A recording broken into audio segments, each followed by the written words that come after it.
Is the Steinle case the proof America finally needs to change its sanctuary city laws and build the border, the wall the president is talking about, to prevent illegal immigrants from entering? Here to debate, Harmeet Dillon, attorney and the former vice chair of the California Republican Party, and Ruben Navarrete, syndicated columnist. I want to start with you first, Harmeet, because it's interesting to me that you hear the Attorney General there talking about it's time to change these sanctuary city policies. What's taken so long?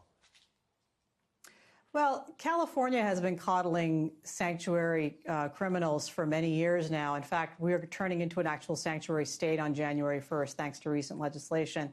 And, you know, there's this narrative that we're talking about your cleaning person or, you know, innocent people who are fleeing persecution and what have you.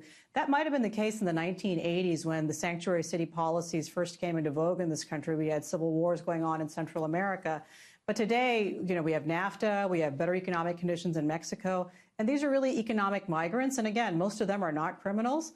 But there is absolutely no defense for San Francisco and other 300 cities in the United States coddling these people and, in fact, releasing them into our communities and conspiring against the federal government and the citizens to do that. There's absolutely no justification for that. I hope this spurs some action, but frankly, I'm not hopeful. California is actually going in the opposite direction. Now, Ruben, you come at this more from the left, and you say there's no such thing as a sanctuary city. But didn't we see this play out? There actually is.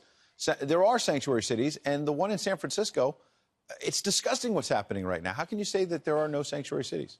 Because I've been covering the immigration issue for 25 years, because I've covered it not from New York or D.C., but from Dallas, Phoenix, and San Diego on the front lines, and because there is no city in America where you can go as an undocumented immigrant to avoid immigration law, just like there's no city in America where you can go to avoid paying your taxes. The very idea that you have, as the other guest said, 300 cities, and somehow in those 300 cities, immigration agents are not going in every day and rounding up people. They are, including my city of San Diego. We're a sanctuary city, and today there's a very brisk business going on with ICE agents rounding up and deporting illegal immigrants 365 all year long, because this whole idea of the sanctuary city has been poorly reported over the years by the media. It's the unicorn of the immigration debate. It doesn't really exist.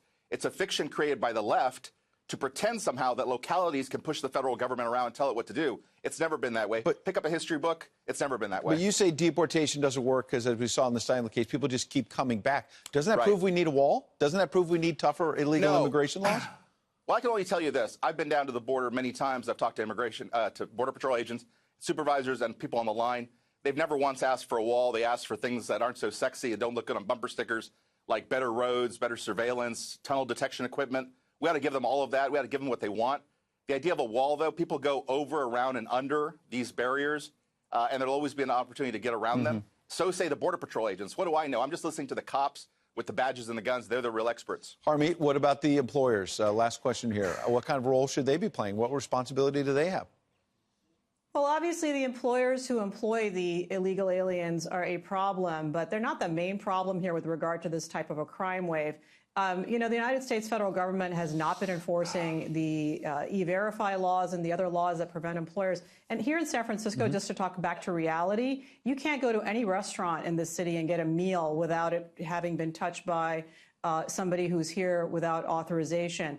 And so we need the federal government to step up. And border enforcement includes not just rounding up people, as Ruben said, but actually creating a wall, keeping us safe. That is the most basic tenet of a government's functions, is to keep its citizens safe. And so what we need here is putting the rights of the citizens and the legal residents of San Francisco and our country ahead of those who have broken our laws to be here. Putting the citizens first. Imagine that. Harmeet, Ruben, appreciate your time today.